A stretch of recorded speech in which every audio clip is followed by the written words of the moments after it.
অসমৰ শিক্ষামন্ত্ৰী ডাঙৰীয়াক অফলাফল শিকোৱাৰ চলেৰে কেনেকৈ তোলে অসমৰ এগৰাকী যুৱক।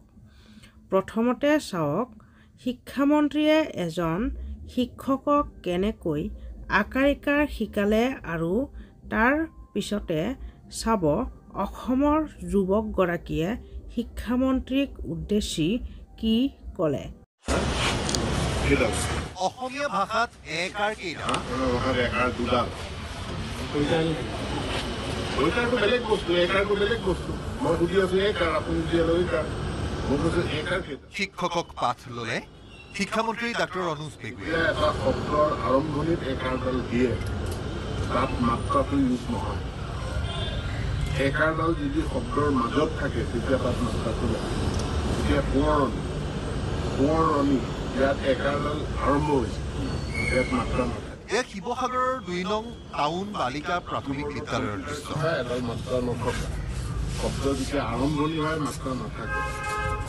পুৱাই শিৱসাগৰত উপস্থিত হ'ল শিক্ষামন্ত্ৰী ডাক্তৰ অনুজ পেগুৱে। গুণোৎসৱৰ তৃতীয় দিনা বিদ্যালয়খনত উপস্থিত থাকি শিক্ষকৰ লগতে পাঠ ল'লে ছাত্ৰীৰো।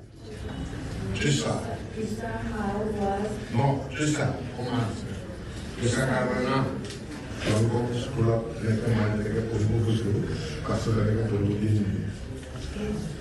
পঢ়িব কাৰণে যদি পঢ়িব দিয়ে, তোমালোকক পঢ়িব পাওঁতে এতিয়া পঢ়িব পৰা নাই, তাৰমানে তোমালোকক শিক্ষকে পঢ়িব। ইফালে বিদ্যালয়খনে বিগত বৰ্ষত কেনেকৈ এ গ্ৰেড পালে তাক লৈও শিক্ষকক প্ৰশ্ন শিক্ষামন্ত্ৰী ডাক্তৰ অনুজ পেগুৰ।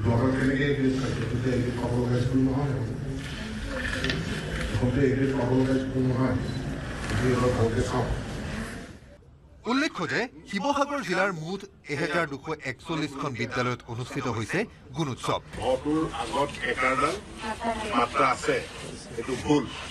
মই কাটি নম্বৰ লৈ ইফালে ৰাজ্যত আধাতে স্কুল এৰা ছাত্ৰ ছাত্ৰীৰ সংখ্যা বৃদ্ধি আৰু সমাধানৰ সন্দৰ্ভতো মন্তব্য কৰে শিক্ষামন্ত্ৰীগৰাকীয়ে।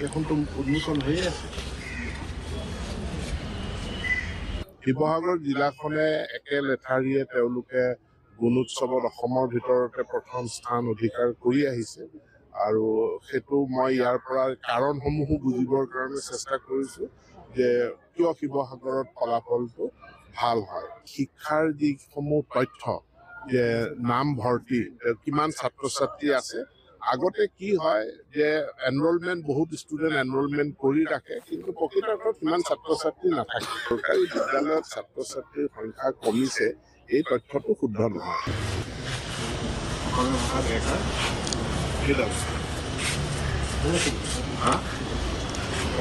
একাৰ দুডাল। দুইটাৰটো বেলেগ বস্তু, একাৰটো বেলেগ বস্তু। মই বুজি আছো একাৰ, আপুনি বুজি আছো একাৰ।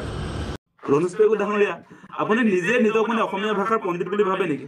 আপুনি যে কৈ দিলে অসমীয়া ভাষাত বোলে একাৰ দুডাল, শব্দৰ আৰম্ভণিতে যিডাল ব্যৱহাৰ কৰা হয়, যিটো একাৰ ব্যৱহাৰ কৰা হয় সেইডাল বেলেগ, আৰু শব্দৰ মাজত যিডাল একাৰ ব্যৱহাৰ কৰা হয় সেইটো বেলেগ। তেওঁ শিৱসাগৰৰ এখন বিদ্যালয়ত গৈ গুণোৎসৱৰ এটা কাৰ্যসূচী সম্ভৱ আছিলে, তাতে গৈ ছাত্ৰ ছাত্ৰীক গুণোৎসৱৰ কাৰ্যসূচীত উপস্থিত থাকি তেওঁ ভুলকৈ ল'ৰা ছোৱালীক শিকোৱাটো কিমান যুক্তিকৰ?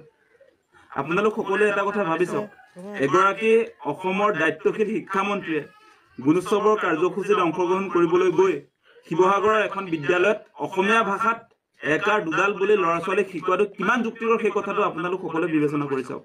মই যোৱা বছৰে কৈছিলো যে অনুজ পেগু মানুহজন অভাৰ স্মাৰ্ট, নিজকে পণ্ডিত বুলি ভাবে, তেওঁক স্বয়ম্ভু বুদ্ধিজীৱী, সেই কথা মই কৈছিলো, আৰু সেই কথাৰ প্ৰমাণ তেওঁ নিজে নিজক দিলে নাই। আপোনালোকে সেই কথাটো চাওক, আজি নিজে এক্সপ'জ হৈ গৈছে। তেওঁ কৈ দিলে আপোনাৰ অসমীয়া ভাষাত বোলে একাৰ দুডাল, শব্দৰ আৰম্ভণিতে যি একাৰ ব্যৱহাৰ হয় সেই একাৰত বোলে মাত্ৰা নাথাকে, আৰু শব্দৰ মাজত যদি একাৰ ব্যৱহাৰ কৰা হয় সেইডালৰ মাত্ৰা থাকে, গতিকে অসমীয়া ভাষাত বোলে একাৰ দুডাল। সেই সূত্ৰৰ জন্মদাতা অনুজ পেগু তেখেত নিজেই মানে অসমীয়া ভাষাৰ পণ্ডিত বুলিয়ে ভাবি লৈছে সম্ভৱ। কিন্তু আমি ইমান দিন অসমীয়া মাধ্যমত পঢ়া শুনা কৰি কিন্তু আজিৰ দিনটোলৈকে আমি অসমীয়া ভাষাত একাৰ দুডাল কেতিয়াও দেখা নাই। কিন্তু আমি এটা বস্তু দেখিছো যে যেতিয়া মাত্ৰা নথকা যিবিলাক আখৰ, মাত্ৰা নথকা আখৰৰ আৰম্ভণিত যদি একাৰ ব্যৱহাৰ কৰা হয় সেইবিলাকত মাত্ৰা একাৰডালতো নাথাকে, সেইটো আমি লক্ষ্য কৰিছো। কিন্তু এনেকৈ তাৰ মানে যে অসমীয়া ভাষাত একাৰ দুডাল, সেই কথাটো কেনেকৈ অনুজ পেগুৱে কনফাৰ্ম কৰিলে? তেওঁ অসমীয়া ভাষাৰ পণ্ডিত নেকি?